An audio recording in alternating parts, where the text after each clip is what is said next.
Welcome to a special bonus presentation of Locked On NHL. I'm Ross Levitan, joined by Mike DiStefano, my regular Wednesday co-host on the Locked On NHL podcast, part of the Locked On Podcast Network, your team every day.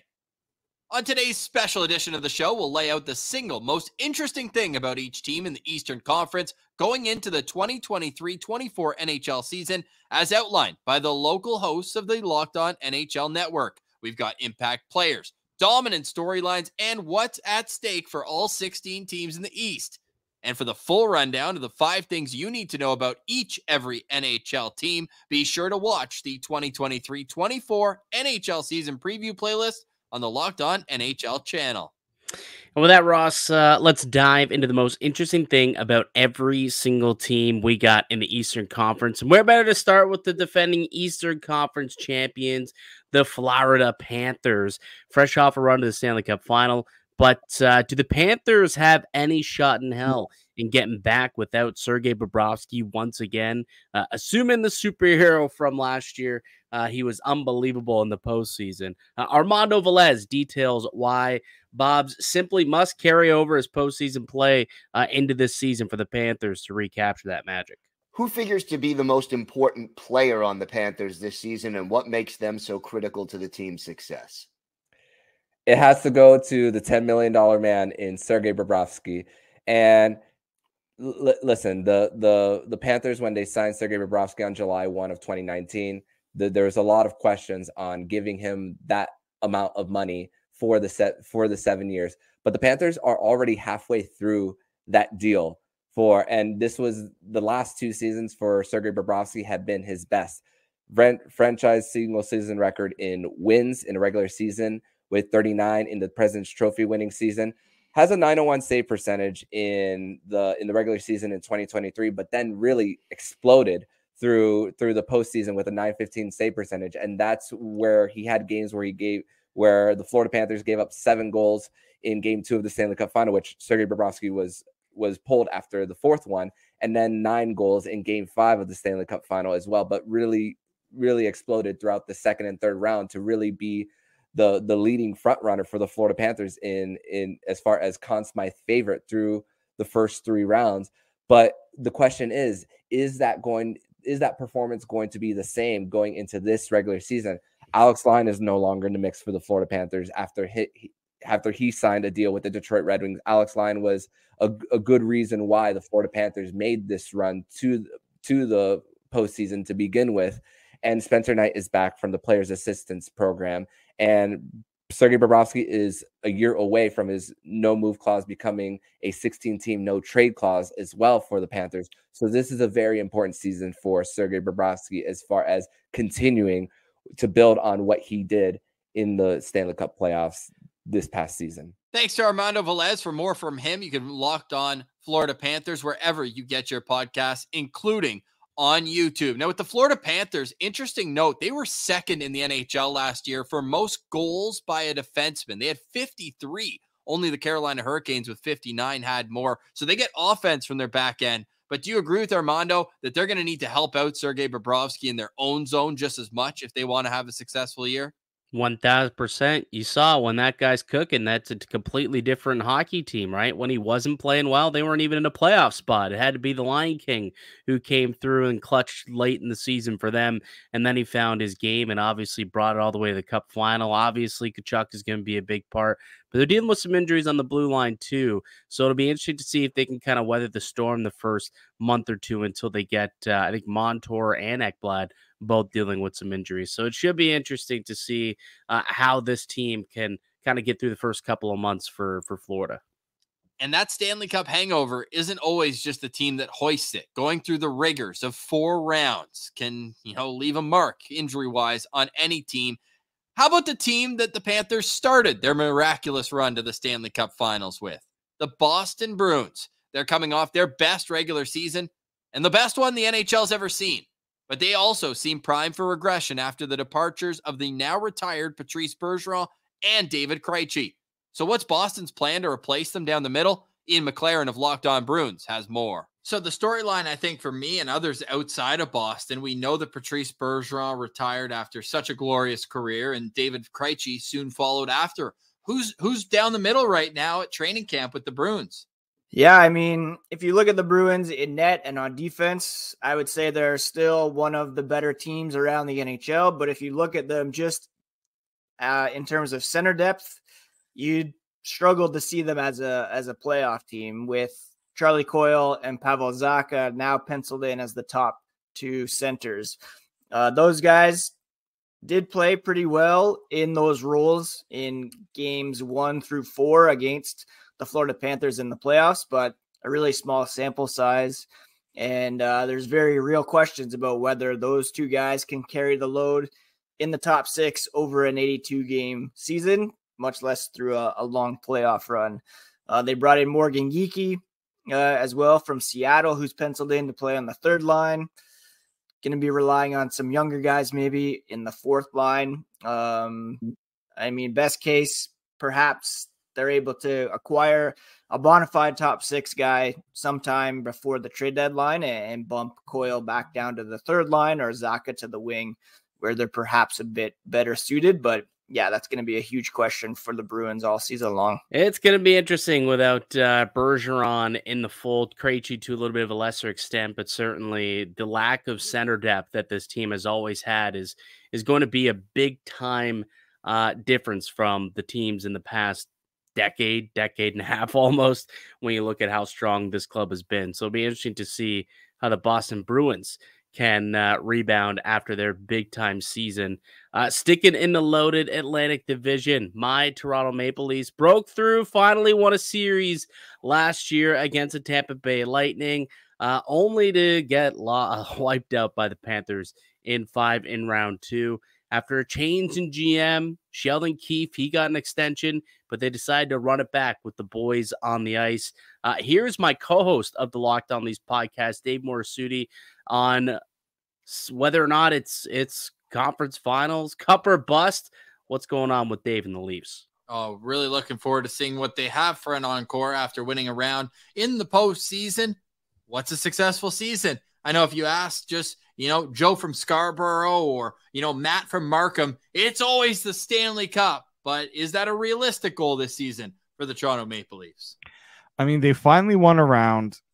It's always going to get tougher to make it as far as you want to go. And the division's going to get tougher. The road to get there is going to be tougher. But this is a team that should have aspirations to at least reach the conference finals or the cup final. I feel like the problem in past years was it's always been the cup final rather than let's win one round at a time. So I think really you got yourself to round 2. Now you got to get yourself to round 3. That should be the focus, and then see if you can get further than that for this Leafs team. Some say walk before you can run.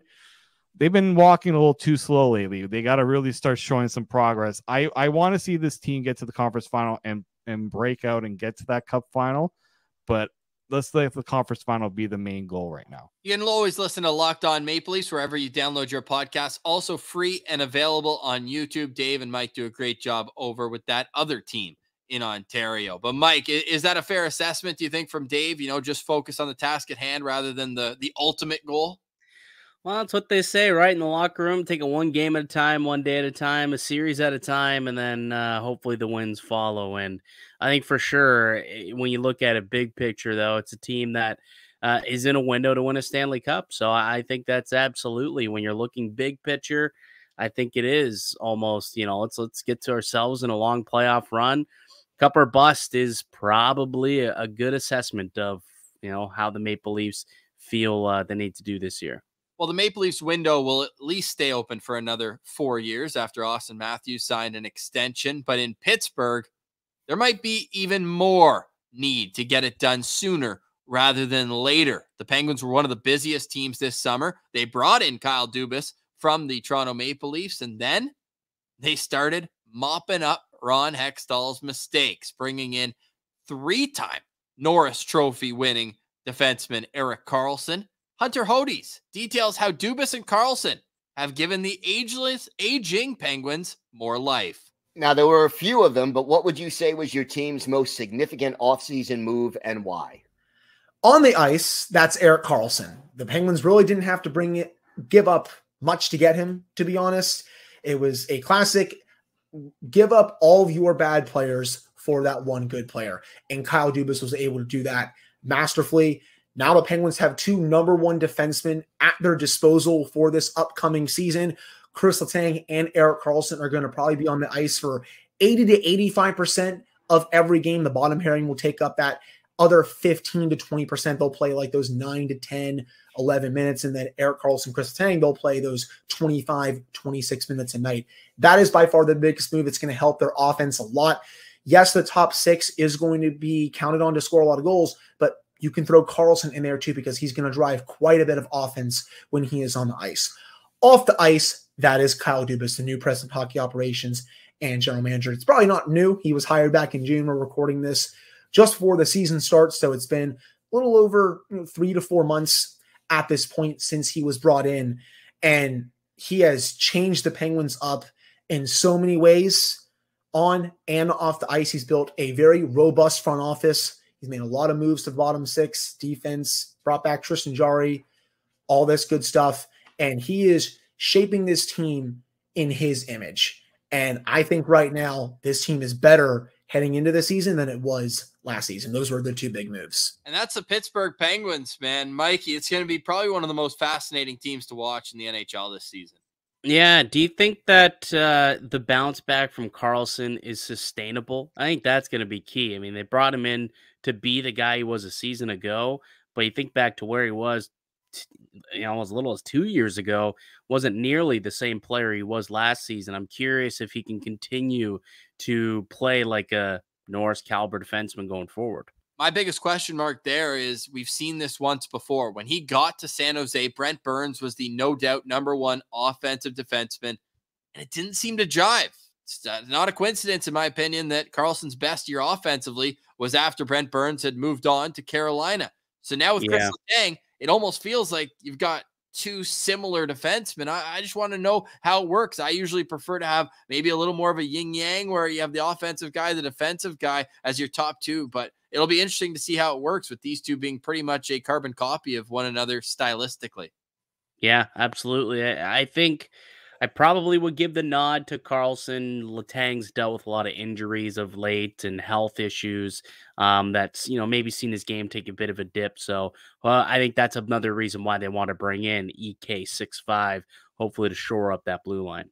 We'll be locked on to Pittsburgh Penguins all season long. You can too by subscribing wherever you download your podcast and on YouTube. From teams that are aging with their window championships, maybe smidging a little bit closer, we've got 2 teams and more coming up who are just starting to step in to theirs. The New Jersey Devils, the Buffalo Sabres, and more next. You're listening to Locked On NHL. Indeed is sponsoring the Locked On NHL channel. What is Indeed? Indeed is the hiring platform where you can attract, interview, and hire all in one place. Don't spend hours on multiple job sites looking for candidates with the right skills. You can do it all with Indeed. Find top talent fast with Indeed's suite of powerful hiring tools like Indeed Instant Match, assessments, and virtual interviews. If you hate waiting, well, Indeed understands. Their U.S. data shows that over 80% of Indeed employees find quality candidates whose resumes on Indeed matches their job description the moment they sponsor a job post. With Instant Match, as soon as you sponsor it, you'll get a short list of quality candidates whose resumes on Indeed match your job description, and you can invite them to apply right away. Indeed does the hard work for you. Sponsor a job, and boom, Instant Match shows you candidates whose resumes on Indeed fit your job description immediately after you post. So join the over 3 million businesses worldwide that use Indeed to hire great talent fast. Indeed knows when you're growing your own business, you have to make every dollar count. Indeed also knows that finding people with the right skills makes all the difference when you're hiring a team of one. Indeed knows that hiring needs to be cost effective, and you're running your own business. You know that you need to do everything for your company. So visit Indeed.com/lockedon to start hiring now. Go to Indeed.com/lockedon. Indeed.com/lockedon. Terms and conditions apply. Cost per application pricing not available for everyone. Need to hire? You need Indeed. Welcome back to the Locked On NHL podcast, the season preview edition. And what better way to come out of break than with one of the most exciting offensive teams in the National Hockey League. It's the New Jersey Devils, who took a quantum leap last year from outside of the playoff picture to outside of the second round, getting past their Hudson River rivals in the New York Rangers. Their summer included a savvy trade with the Calgary Flames to bring in Tyler Toffoli and a long-term deal for deadline acquisition Timo Meier. For Trey Matthews of Locked On Devils, the time for the Devils to ascend to true contender status is right now. Trey, what's the biggest storyline surrounding the Devils as we get ready for the new season? I'd say the biggest storyline for them is to try to build on their already successful 2022-2023 season, because that was a historic year for them in which they broke the franchise record for most wins, and they had a successful playoff run. They got up past the first round against the New York Rangers, but now can they repeat it? Obviously, it's hard to top a historic season, but can they maintain the consistency of now being a playoff caliber roster, because they're no longer the underdogs. They are fully expected to go back to the playoffs and try to continue to do what they did from last season. So I'd say the biggest storyline is just, can they remain that consistent and try to rack up the wins and see themselves back into the Stanley Cup playoffs? And this time, can they actually be legitimate Stanley Cup contenders? I mean, I think that the East runs through New Jersey this year, Ross, and I have been a believer of this team for a couple of seasons now. Last year, they finally made that jump, and I think this year they're serious Stanley Cup contenders. I think they're like almost nearly undefeated at this point through the preseason, so they're getting off to quite the hot start. Can the goaltending keep up, though? I think that is one of the things that a lot of people are going to be curious about. Speaking of goaltending, it's also a big question mark for the next team that we're going to discuss, and that is the Buffalo Sabres. Last time they made an appearance in the Stanley Cup playoffs was 2011. That's the longest streak in the NHL and tied for the longest postseason drought in major men's pro sports, with the New York Jets, who very, very tortured fan base. Is this the year for Buffalo, for Joe DiBiase, the Locked On Sabres? It better be. What was the biggest storyline surrounding the Sabres during this season right now as we get ready? So going into it, I mean, really the biggest storyline is, can they end the NHL's longest playoff drought in history? And I think they really fired up those expectations yesterday. I think fans loved hearing Kevin Adams, the general manager, Don Granato, the head coach, and Kyle Okposo, the captain, as they opened training camp, all openly talk about how it is time to make the playoffs, that they are not running from expectations. They are not afraid to say the words playoffs this year. I think that shows that they are secure, by the way, in their jobs and where they are as a franchise, that they feel confident enough to talk about it. But that really is the story, is, okay, you've had some nice development, but now it's time for results. That's Joe DiBiase, Locked On Buffalo Sabres. You can get that wherever you get your podcasts. It's all going to come to Devin Levi in goal. 21 years old.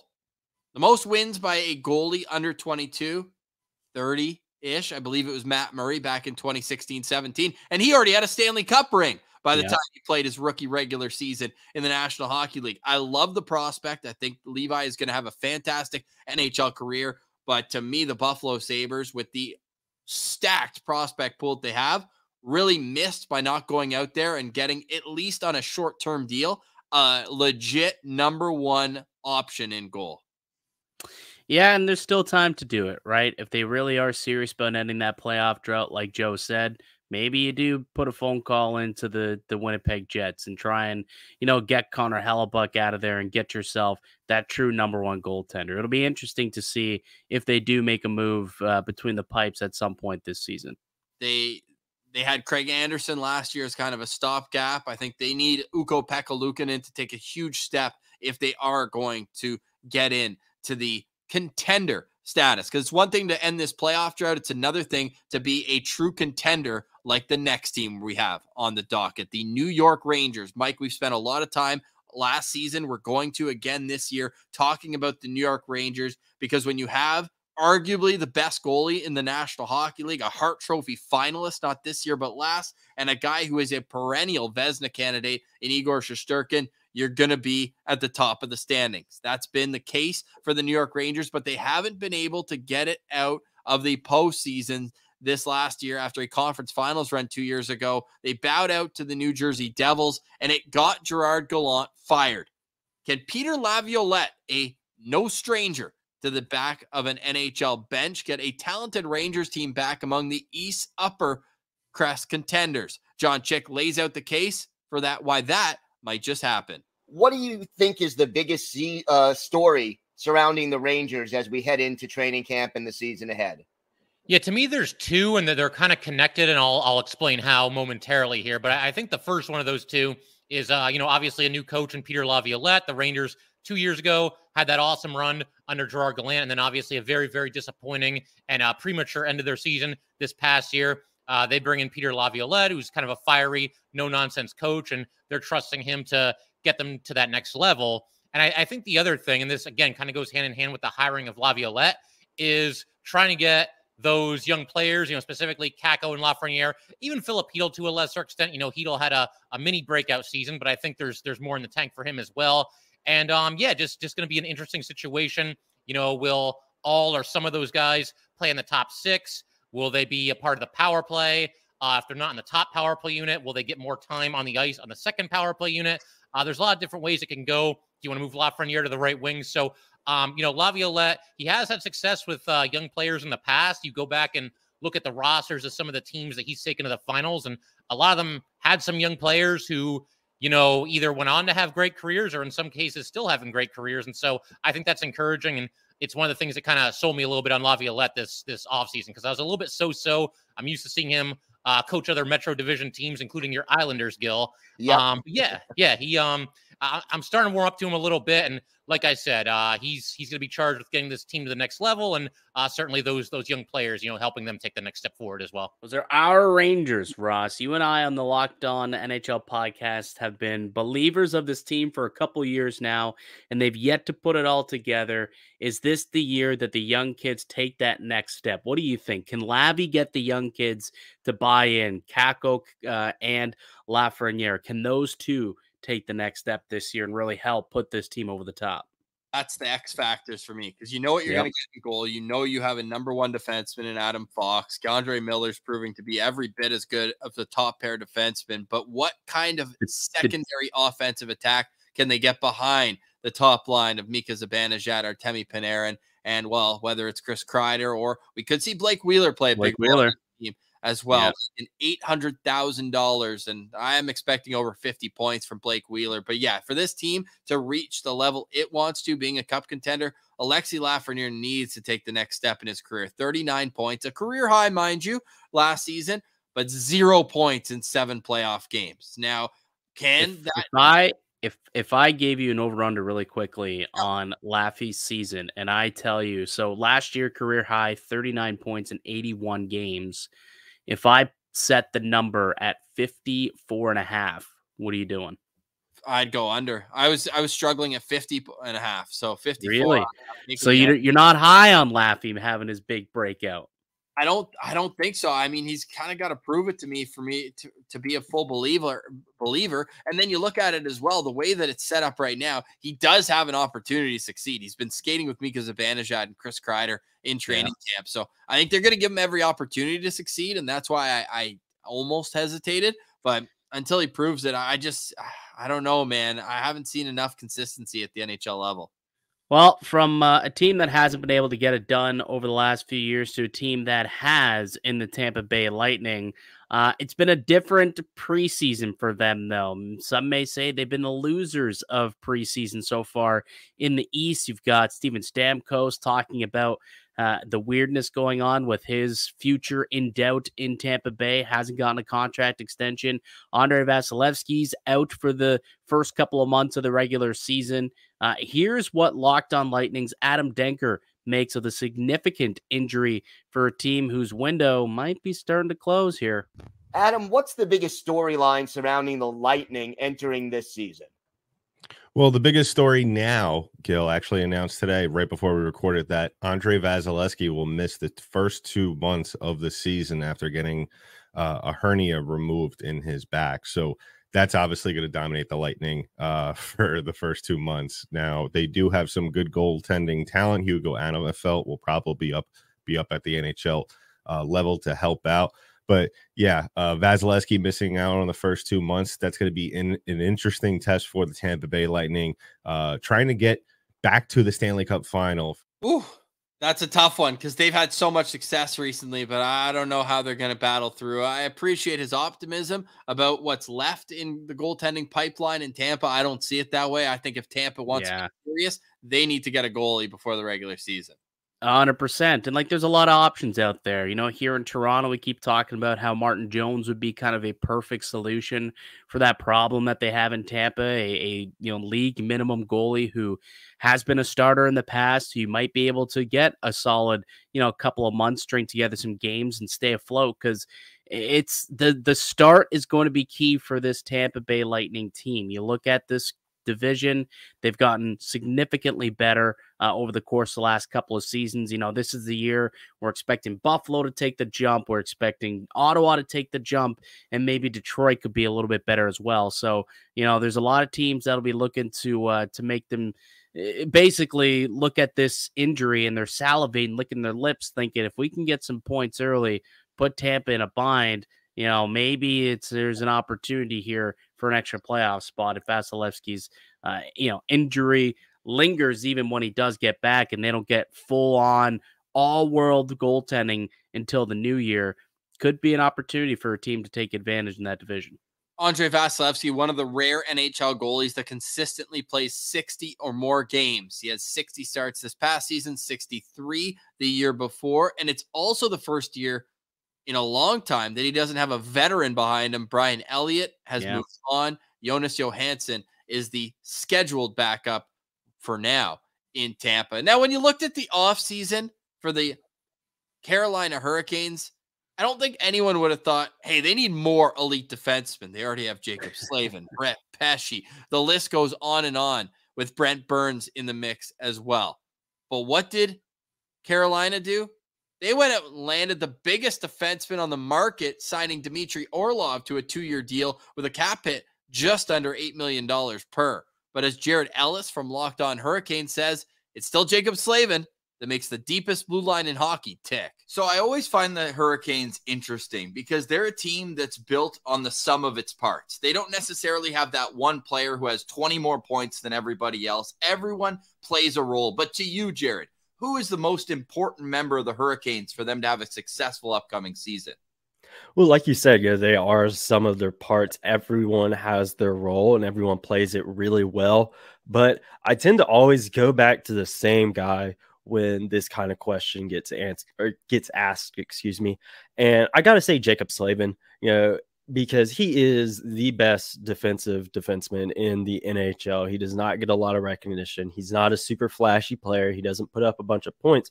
But what he does defensively to stop the opposing team is absolutely unreal. And whenever he's out, whether it be injury or whatever, it is extremely, extremely noticeable. Holes that it tends to cover up or mistakes that he covers up, they get brought to the forefront because he plays such a big role on this team. Jacob Slavin, one of the best defensemen in the National Hockey League. You could argue the top shutdown defenseman in all of the NHL. And certainly he's been a big part of that blue line and a big part of, why Rod the Bot has had this team, in the playoffs for so many years and consistently being one of the cup contenders.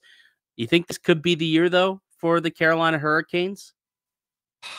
I feel like every year you could say that the last few. So they were much like the Toronto Maple Leafs in terms of getting over a hump. They hadn't got out of the second round. They battle that demon, and then they can't get past the Florida Panthers. Rod Brindamore will be quick to tell you they did not get swept. They only lost in 4 games. But wasn't a sweep. If you watched the game, wasn't a sweep. Call it what you want. I'll call it a sweep. And now they have to figure out what was holding them back. I think they just ran into the wrong team at the wrong time. I think if they run it back, they have every good of a chance as anyone else. And FanDuel, our friends over at FanDuel Sportsbook would agree. They're the NHL's favorite to win the Stanley Cup going into the season. There you go. And they added Michael Bunting. So that's the missing element, potentially. Seemed like for a long time, the missing element in Ottawa was an owner that wanted to invest in the team.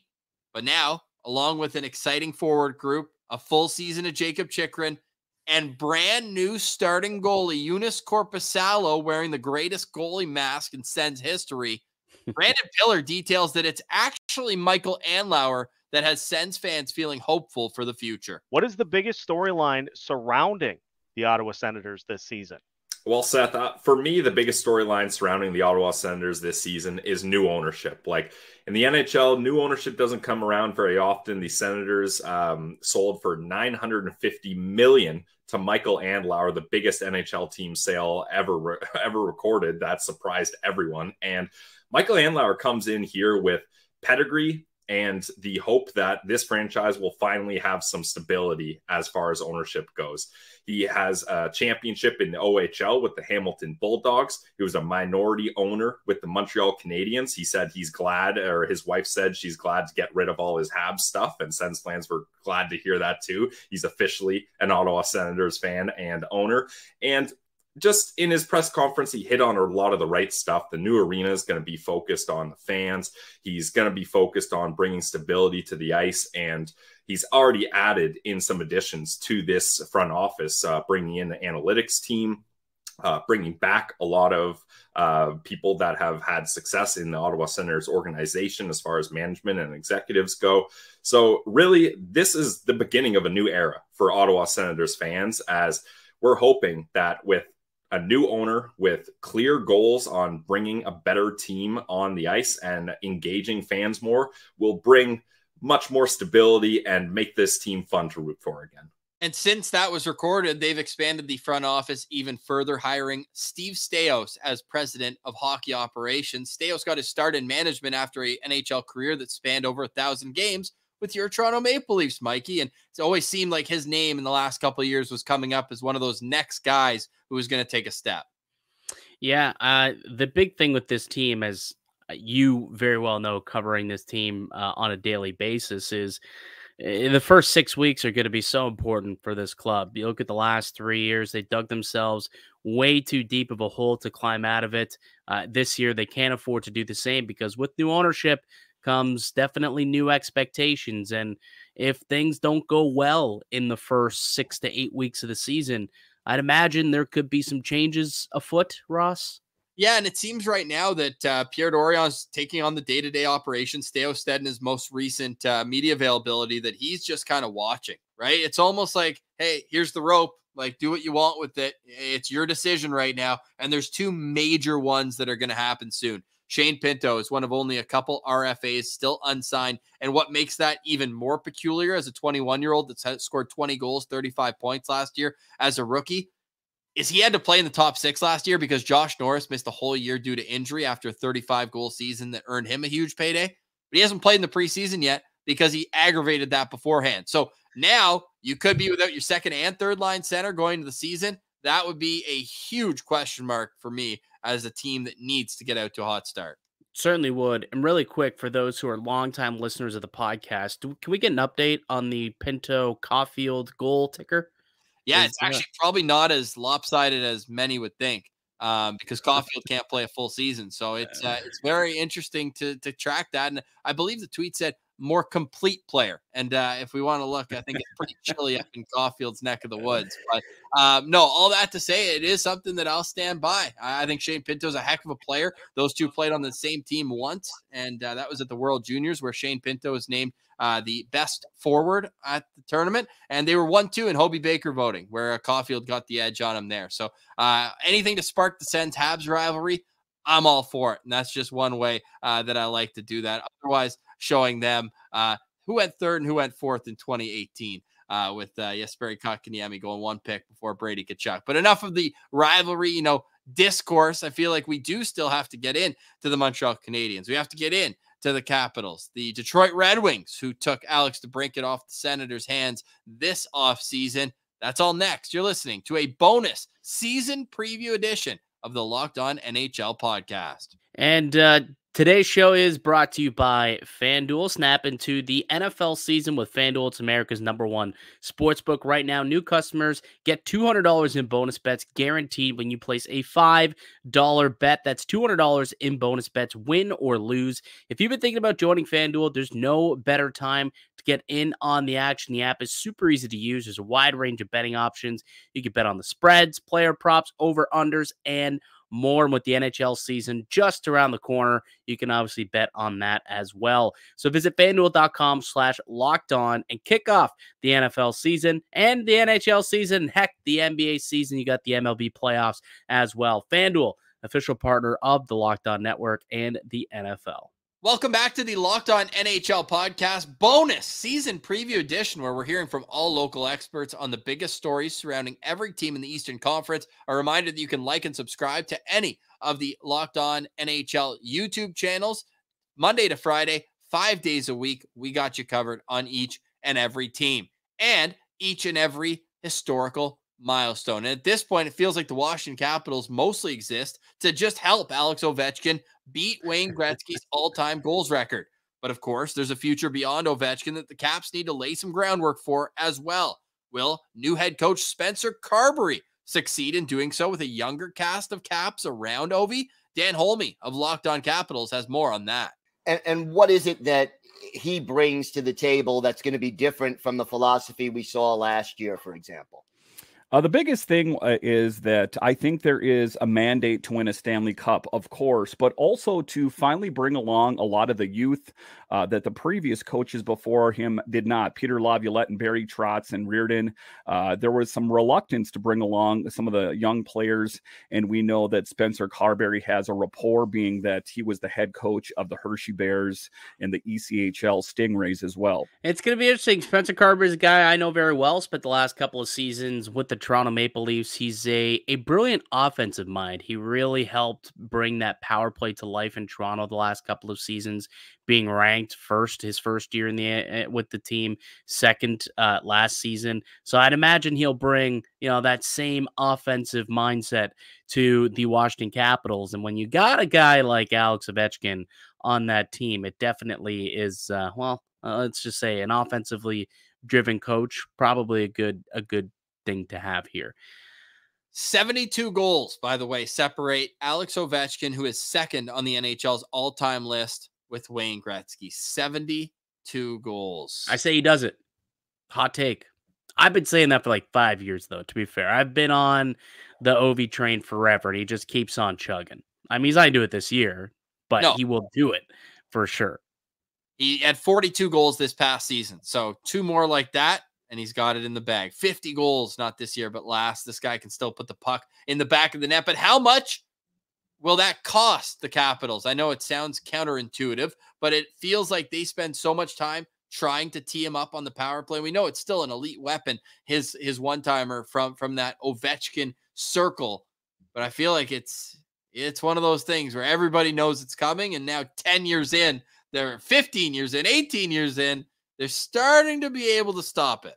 Still can't stop it. Still can't stop it, though. Speaking of can't stop, you can't stop Alex DeBrincat running off about your beloved Ottawa Senators.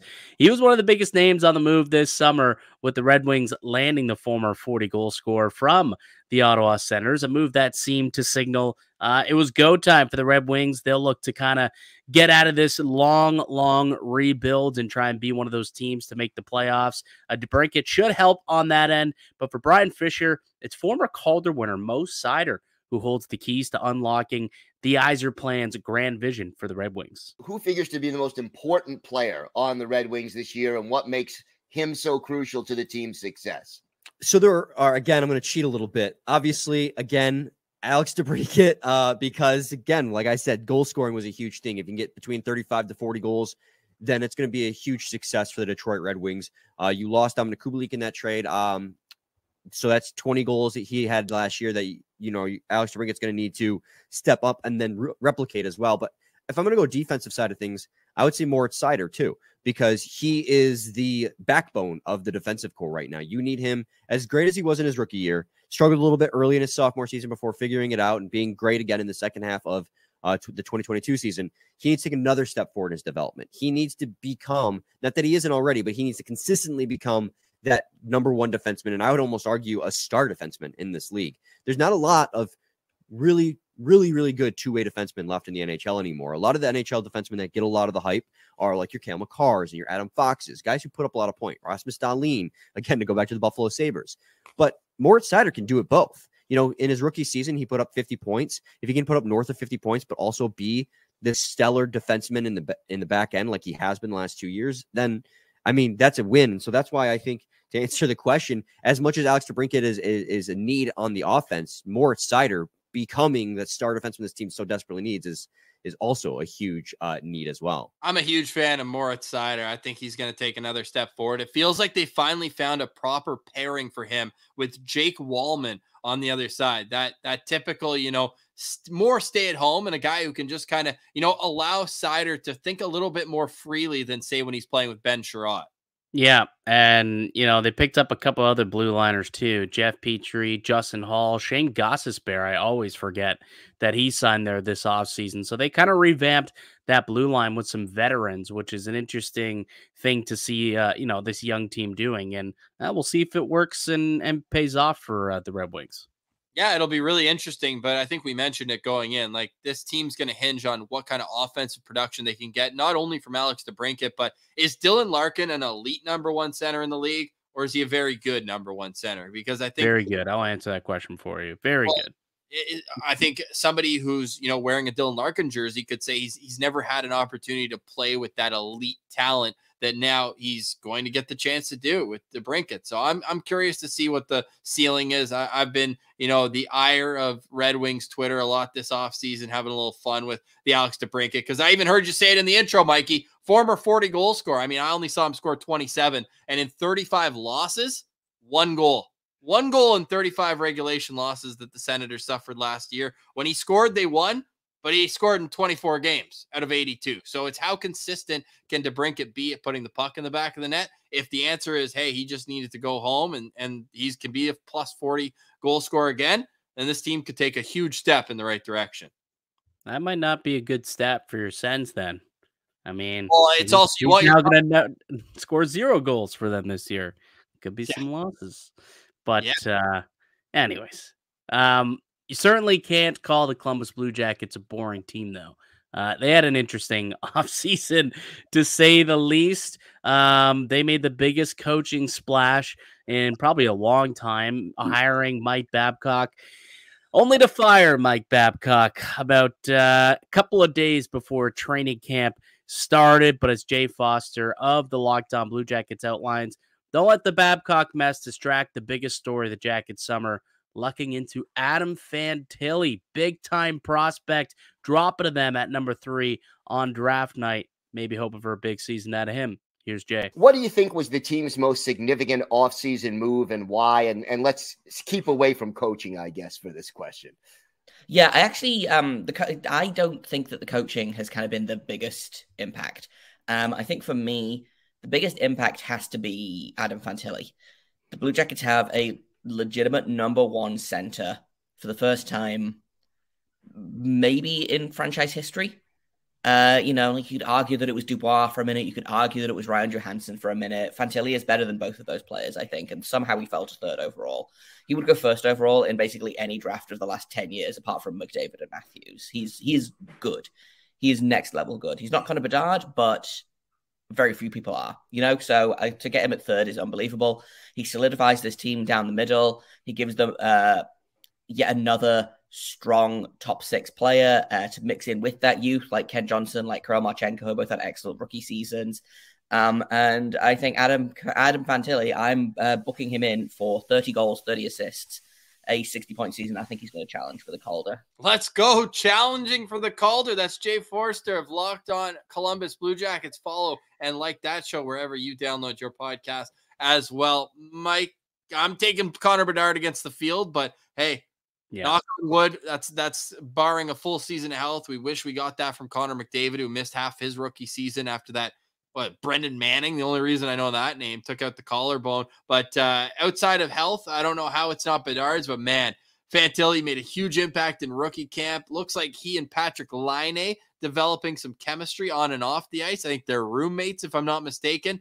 So could that top line with Johnny Gaudreau make for some wins in Columbus? I'm taking the over in Columbus. Like, they're not slated to be a terrific team. You look over on FanDuel, they're somewhere in the mid 70s last I checked. I am taking the over. I think this is a team that might be able to be, surprise some teams and be a bit more competitive. They got to put the Babcock stuff behind them. And, we've heard them say they want to rally around it and use it as a stepping stone into having a good season. We'll see. They definitely have improved that blue line. Can Merzlikins get back to being the goaltender he was when he first came onto the scene pre-pandemic?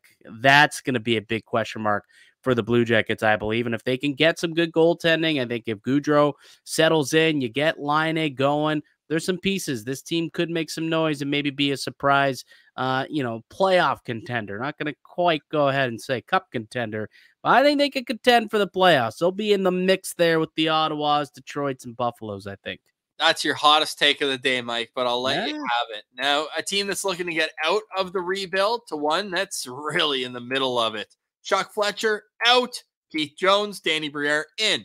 In Philadelphia, Rachel Donner of Locked On Flyers says the new direction is a much welcome sight in Philly. Obviously, some big changes in leadership for the Philadelphia Flyers this season. So was that the biggest move of the offseason for the Flyers, or were there other things that could potentially fall into that category?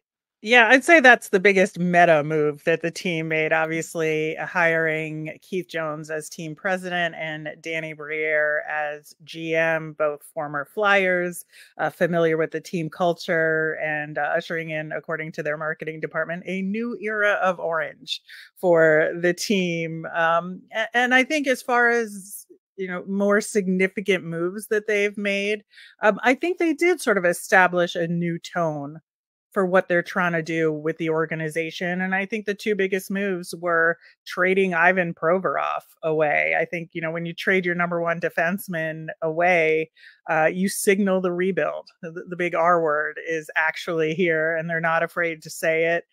And, they got some significant assets in return. Now they had to take some salary cap dump in order to do it, but we got a second first round draft pick this past year, which is huge for the Flyers. And I think the other big move was in that draft, drafting Matvei Michkov. I think that it's a pick that past Flyers regimes would not have done, would not have taken that risk. But the reward potential is so high for a high-end player like him and a dynamic forward like him. And given the rebuild status, it's an easy choice because we got the time to wait for him. That's Rachel Donner, Locked On Flyers. Find them wherever you download your podcast. Mike, this is going to be a season full of watching Matvei Michkov highlights from the KHL for Flyers fans. Probably, I would say that'll be something that would be one of their things that they should be looking forward to the most. I'm just looking, 8 games so far this year, 10 points already through 8 games. He's with Sochi now. So hey, kudos to Matvei Michkov. Hopefully he can churn out a pretty good season for them. But this is not going to be a fun season for Flyers fans. And I know they've got an entertaining head coach who he's not going to tank. He's going to try and win every single game in John Tortorella. But this just is not a roster that's going to compete most nights. They're getting Couturier, should be returning from his injury, missed all of last season. I think there should possibly be some guys like Joel Farabee, Frost, Tippett, who could take, another bit of a next step here. But ultimately, this is just going to be it's a start of a rebuild. New management. Probably going to see some other guys leave. Scott Lawton, maybe. Travis Konechny could be on the trade block at some point. Sanheim. So it's going to be a down year for most Flyers fans, I'd assume.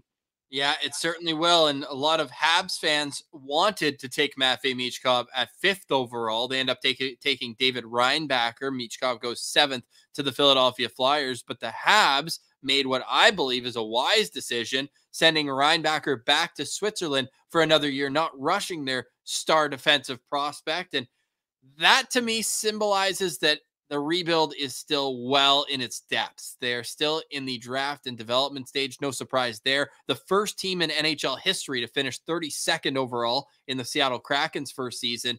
They took a mini step forward, but with Slavkovsky, their first overall pick in 2022, missing much of the year with injury, they're hoping for a full season of health from him and many others, as the Habs were near, if not at the top of the NHL in man games lost after last season.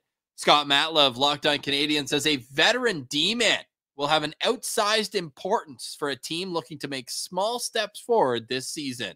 Who figures to be the most important player on the Canadiens this season, and what makes him so crucial to the team's success? I know people are going to expect me to say Nick Suzuki here. He's the captain. He's the leading point getter. He makes that engine run. And other people might expect me to say Cole Caulfield because he is the star scoring winger. And to those people, I would say, yes, you are both correct. I'm going to go off board and I'm going to say the most important player to the team this season is going to be defenseman Mike Matheson. When he was in the lineup last year, the offense ran smoother. Breakouts were smoother. Defensive zone coverage was smoother. The puck moved better there. He makes that defense click and he gets that offense started. If he is healthy and in the lineup for hopefully this entire season this year, I think you're going to see a lot more polish on the Canadian side of things there. And you're going to see points rise all across the team because he is able to start so many plays with the puck on his stick in his own end of the ice. Who better to comment on the Montreal Canadiens than the hosts of Locked On Senators and Locked On Toronto Maple Leafs? But honestly, what would be a successful season for the Habs, you think?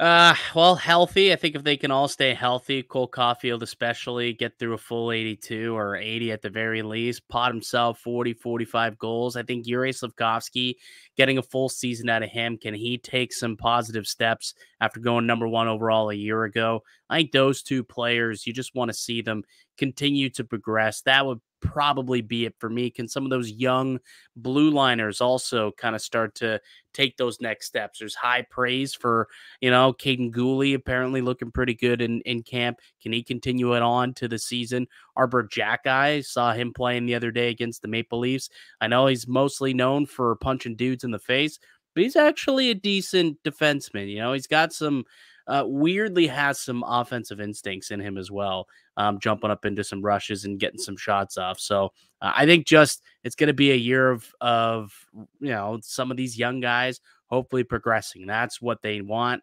out of this Marty St. Louis-led team. And lastly, we come to maybe the quietest team in the East over the course of the offseason, and really, it's the Lou Lamoriello cone of silence. It's the New York Islanders. Gil Martin details the challenge for a roster that's already been assembled by Lou. Do more with the same. Let's start with the biggest storyline surrounding the New York Islanders heading into this season.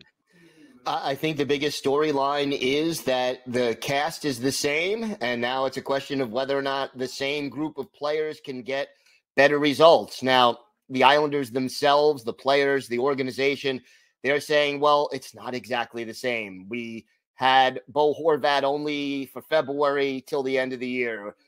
Pierre Engvall, we only had from the trade deadline to the end of the year. Now we've got these guys for a full season. Matthew Barzal is healthy again. So they're sort of playing it up that way. But essentially, Lou Lamoriello is bringing back the same cast and hoping for a better result. I don't think they're going to see it, Rossi. I just don't see it happening. Great goalie, great goaltending who can steal some games for them. If they do make the playoffs, it's on the back of Ilya Sorokin, but there's just not enough goals to be found in this lineup, in my opinion. I agree, and I also think that goaltending wins championships, though, and he's so good, Sorokin, that he could will this team to be in that mix for the final playoff spot. They're definitely going to finish higher than Columbus, and if you want to take this offline, I would like to go to FanDuel, and I'd like to go to your house and pick out everything that I want, and then we can make a wager on it. All right, we'll talk off screen. We'll talk off screen. I have better hopes in Columbus than I do for the Islanders. Can we also just remember that this offseason, Lou Lamoriello gave Pierre Engvall a 7-year contract? Oh, I'm We not need worried to about remember the long-term future. I think this upcoming season, I think he helps them out in terms of being a little faster. That was always the thing with the Islanders. They were aging and they weren't necessarily the quickest team. So at least he brings that element of speed. 7 years, I'm with you. It's a wild term. And they gave out term like candy this offseason, but at Halloween. But I mean, they're a team that I still think can be that not 8 to 10 in the Eastern Conference. They're just as average as humanly possible. Yeah, that's probably a pretty good way to put it. I think they're in the same mix as the Jackets, right? They're going to compete for a wild card spot, but ultimately probably miss out. Heading in completely different directions long term. I will tip my hat and agree to you there. And that will do it for this special presentation for Locked On NHL. For more on every team in the East and the entire National Hockey League ahead of the new NHL season, be sure to tune into the local Locked On podcast covering your team the way only our local experts can throughout the season. The Locked On Podcast Network, your team every day.